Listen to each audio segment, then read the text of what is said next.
Loan எடுத்து வீடு கட்டலாமா? நம்ம எல்லாருக்குமே இருக்க மிகப்பெரிய சந்தேகம் இதுதான். இன்னைக்கு ஒரு விளக்கு மூலியமா நம்ம ஃபுல் டீட்டெயிலாக பார்க்கலாம். எனக்கு ரொம்ப பழக்கமான ஒருத்தர் ரொம்ப நாளா ரெண்டல் ஹோம்ல இருந்தாரு. ஃபேமிலி ஃபோர்ஸ் மூலியமா லோன் எடுத்து ஒரு வீடு கட்டினாரு. லோன் எடுத்து வீடு கட்டினது இல்லாம ஹவுஸ் வார்மிங் லோன் எடுத்து பண்ணாரு. அந்த வீட்டுக்கு தேவையான ஃபர்னிச்சர்ஸ் எல்லாமே லோன் எடுத்து தான் பண்ணாரு. அது இல்லாமல் அவர் வீட்டிலேருந்து அவர் வேலை செய்கிற ஆஃபீஸ் ரொம்ப ஒரு லாங் டைமாக போயிட்டு வர பிரச்சனையாக இருந்துச்சு. 6 மாதம் வரைக்கும் எல்லாமே நல்லா தான் போயிட்டு இருந்துச்சு. எல்லாமே கடன்கிறதுனால அவர் சேலரி மேனேஜபிளாக இல்லை. வீட்டு தேவைக்கும் இஎம்ஐக்கும் பத்தலை.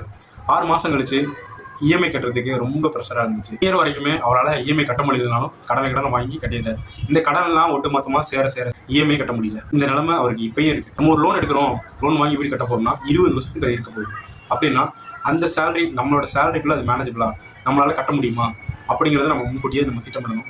எவ்வளோ பர்சன்டேஜ் இன்ட்ரெஸ்ட் வருது, எவ்வளோ கடன் இருக்க போகுது, அதை நம்மளால திருப்பி கொடுக்க முடியுமா அப்படிங்கிறத நம்ம யோசிக்கணும். அது இல்லாமல் இந்த 20 வருஷங்கிறது ரொம்ப லாங். அப்படிங்கிறப்போ நம்மளோட ரிட்டையர்மெண்ட்டுக்கும் நம்ம பிளான் பண்ணணும். ஸோ வெறுமனே நம்ம ஒரு வீட்டை கட்டி முடிச்சுட்டு அந்த வீட்டில் போய் நம்ம சும்மா உட்காந்துக்க முடியாது. நம்ம வீட்டுக்கு போய் உட்கார்ந்தாலும் நமக்கு ஒரு வருமானம் தேவை. அந்த வருமானத்தை எப்படி நம்ம ஏற்படுத்திக்கலாம் அப்படிங்கிறத நம்ம யோசிக்கணும்.